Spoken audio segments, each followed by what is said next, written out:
What's your naughty little secret? When I was in high school, I failed second semester of biology. So here comes the next year and I have to retake it again.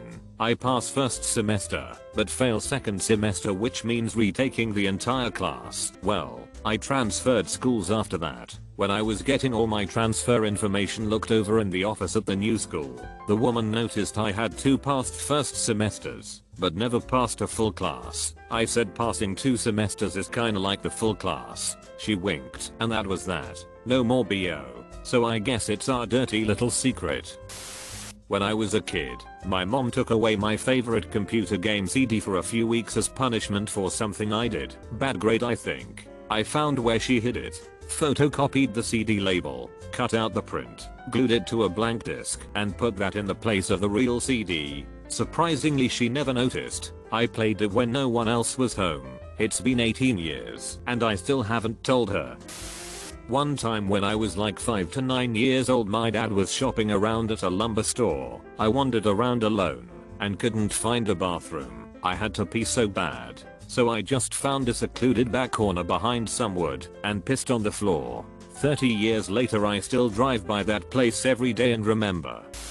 I act a lot stupider at work, so they don't rely on me too much. When I was about 8 to 9, I was sent to a summer camp for 1 month. My sister, who was 14, also was there. Never been away from my parents before. This camp was located around Lake Delton, Wisconsin. I remember the cabins in the woods. Now I don't know if I had arachnophobia before this experience, but I recall that the toilet stalls had dozens of daddy long leg spiders all over, and I was so scared I just held it in for about 4 to 5 days. Well, one day I just couldn't hold it anymore and had to make a run for the toilets. I semi-ran/walked to the toilets, trying to hold it in. Made it into the main area where the sinks are and just couldn't hold it anymore, and just quickly, with one hand, pulled down my pants from behind and dropped the biggest dump on the tile floor, all while still in motion towards the toilet. Thank God no one was in there to see this. When I stepped out, a large group had formed outside, and inside one of the staff was covering his face with one hand and holding a hose in the other. No one suspected me. I thanked God that no one found this out, as if they had, the rest of my stay there would have been utter torment. Fast forward about 30 years, I'm at my parents' house with my wife. My sister is there as well. Brothers. Anyway, we are talking and camp comes up. Told her that it was me who did that. She nearly laughed to death, saying the entire camp talked about this all summer. Hate spiders up until this day. Good times. 5-year-old me ruined my parents' marriage. I distinctly remember finding what I now know is a condom, unused, in our old station wagon. Me not knowing any better began playing with it. Got done, tossed it in the trash. Fast forward a short time later, my father returns home and begins to drag the can to the road. As he closes the lid, he notices said condom, and you can guess where it goes from there. I didn't learn that was the reason until I was about 14 to 15. A co-worker retired, and I inherited one of his reports, which is one of my employer's key performance metrics. Every 2 weeks it would take him an entire 8-hour day to complete. The first week I was able to automate most of it down to 1 hour. Over the next nearly 10 years, I've improved it to the point that it runs in less than a minute, then 14 minutes to quality check it. I then spend the next 8 hours surfing Reddit, watching movies, doing whatever I want in my office from home. All this time, I've told my boss it takes me 8 hours to perform, and sometimes I'll tack on extra hours because of technical issues. No questions asked, as long as it's in his inbox by Cobb Friday. About 8 years ago, I had a conversation with a coworker who works for my boss. It turns out he receives the report on Monday and never reads it. It gets filed away, and the only time they get looked at is during an audit. I've had to discuss the reports just twice and showed them, and so I wrote that demonstrates how it's done without the automation. Auditor checks the box. Next item. Whenever I'm on vacation, I turn the SOP over to someone else who'll have to compile the report by hand. When I get back, they've always mentioned how do you do all that in just 8 hours. At this point, I've charged my boss nearly an entire year for sitting on my A. I lost the school spelling bee on purpose. The girl I was against put a lot of time and effort into it, whereas I basically just showed up. Plus, She was more on the nerdy side, not a lot going outside of school, and I felt she needed a victory. She missed a word. I purposefully missed it to keep her in. This happened a few times. Later, I missed one on purpose to give her the victory. She went on to the state competition. The teacher giving the words threw me a look of disgust, as she knew what I did. Oh well. I have a kitten I'm feeding without my wife's knowledge. She hates cats, and I found one on the street. Every night before I go home I stop by the store and get cat food. She always asks me why I come home late every other night. I say I'm working or out with the guys, but I sit and talk to this stray cat about my problems and how my day was. I named her Sinner, from Sinner's Sacrifice. My boss has a daughter that is the same age as me, 19, and he brought her to work one day so she can use the office printer for her college applications. We do security for a building where everyone is working from home, so it was just me, him, and her. He tells me to show her to the 4th floor and just keep her company so she's not by herself. We got to talking, we are flirting hard, and eventually we made out and traded numbers. We've been hooking up every month when she's in town from school for the past 6 months now. My boss has no idea. When I was a kid, I farted into a little box over and over for a full year. It was a tin. Some Christmas cookies came in with a picture of Santa on it. Every single time I had to fart, I lifted the lid, put it in the box, and quickly closed it. Before long, the box was successfully weaponized and ready for deployment. When my brother was mean to me, I'd steal his Oakley's expensive horrible 90s sunglasses and put them in the box to marinate overnight. Then I'd quietly return them. My brother continually complained to my mom about how they smelled and that they'd sold him a bad pair and wanted new ones. She was like, hell no dude, so he just kept wearing them till they broke. So basically I farted into my brother's eyes for a year, never told anyone. I'm a therapeutic foster parent. When kids leave us to go back home, I'm usually really happy for them, unless I don't think their family is going to be able to handle things safely. Then I'm worried as could be, but I'm also selfishly completely heartbroken. I think about our former kids all the time. When they go home, I try to write our name and phone number in a bunch of their books so they can maybe find us again, and I keep my Facebook pages unlocked as possible, hoping they will feel they can reach out if they need anything. I want to foster forever, but I also wonder if I can keep saying goodbye like this. It absolutely guts me, and I know I have no right to feel that way.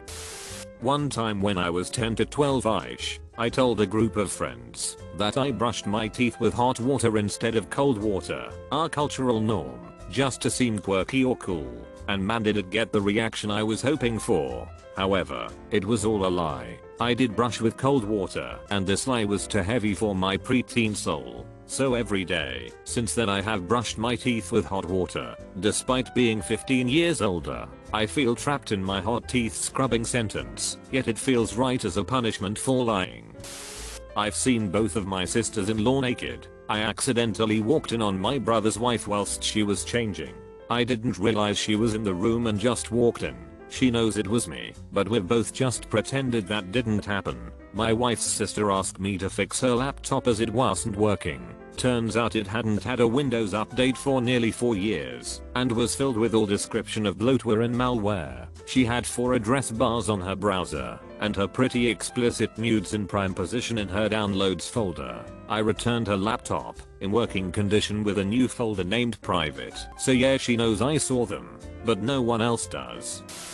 I know exactly the rules for helping the children in my public education classroom, but I still bring cold kids coats, hungry kids food, kids with terrible shoes better shoes, and hugs/long conversations for any child that asks. If any admin is pissed I'm giving an apple and a sandwich to a kid. I claim ignorance. The school system is so strained they won't fire me, so I'm doing what I can during this time.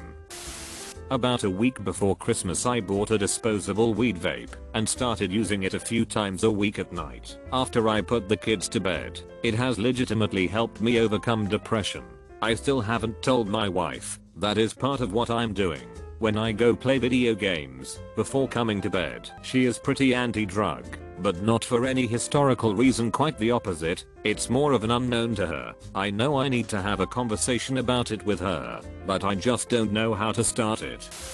Oh my god, I've been waiting a long time to share this. Okay, so when I was about 12 years old I was at my aunt's house with my brother. She was out of the room, and so was my brother, and I had this sudden urge to take a picture of my bear, but with my disposable camera. So I went into the front room of the house, turned off all the lights, and pulled down the back of my pants, and the second I hit the shutter release, and the flash went off, that's when my brother entered the room and saw my penis light up in the complete darkness. He later told my mom about what happened. I didn't get in any trouble, but my mom told me we are never going to get that roll of film developed. One summer I pocketed $1,700 cash from cover charges over the course of a 4th of July weekend working as a doorman at a bar in a popular summer lake town. I was 19 years old, being paid $8.50 an hour to break up fights, deal with drunk college girls with wandering hands, and listen to rich 20-something-year-old boys threaten me by telling me how powerful their fathers were. I never felt bad about it. I started lying about my experience with construction site work experience 4 years ago. Today, I'm a site superintendent that Googles answers to questions raised by other trades. By time I say that's a great question, let me get back to you on that. I make $90,000 a year doing this. Been steady for 2 years now.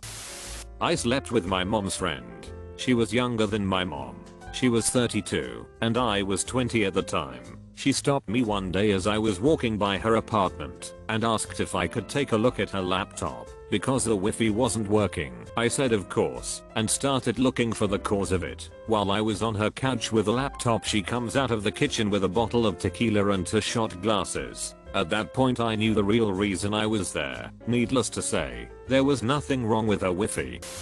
I, 37 meters, hear voices in my head and have for as long as I can remember. They say negative things about people around me, or if I'm alone they'll talk about my insecurities or regrets. I've become a master at ignoring them, but I do have moments where they're almost so loud that I can't hear what's going on around me. My mother was the only one who knew about them, but she passed away 12 years ago. My wife doesn't know, but I'm sure she has an idea that something is up. I love her to death, but I don't intend on ever telling her. Maybe selfish, but that's just what I want.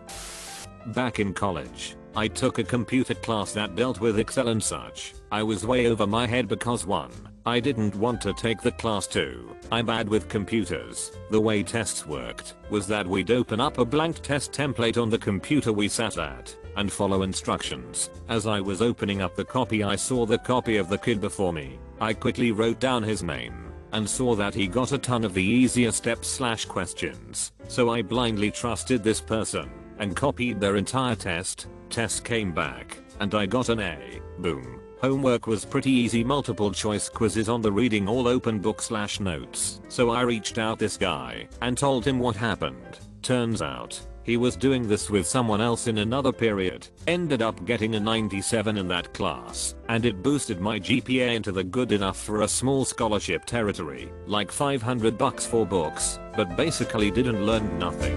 Thank you, Paul, you're a good man.